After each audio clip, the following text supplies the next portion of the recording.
Jom hari ni kita berkena ayam gepuk artisan Ayam gepuk paling viral lah untuk tahun ni. Okey. Memula aku pergi dekat satu tempat tu, ayam gepuk, satu cawangan. Full, penuh orang. Jadi aku pergi yang tempat kedua, cawangan kedua ni. Pun ramai orang juga. Jadi terpaksa lah juga beratur kan.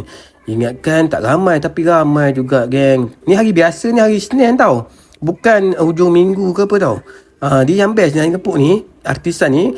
Nasi boleh refill semualah. Dia ada dua package, satu crispy punya, satu lagi yang original punya lah. Okey, yang ni yang crispy punya lah. Okey, aku ambil dua ketul ayam dia.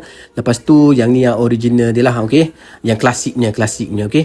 Dia aku rasa menang ayam gepuk artisan ni, dia menang dekat ayam dia dengan sambal dia. Ayam dia goreng elok, lepas tu lembut, sedap. Sama juga yang crispy punya. Kruk-kruk ada. Memang sedap. Ayam goreng dia terbaik lah. Aku tengok brother tu repeat sampai 2 ketul seorang makan tu. Memang sedap. Dia punya sambal kacang dia pun ngam, kicap dia pun pekat, dia punya kobis goreng dia, tempe dia. Patutlah ramai makan dekat sini.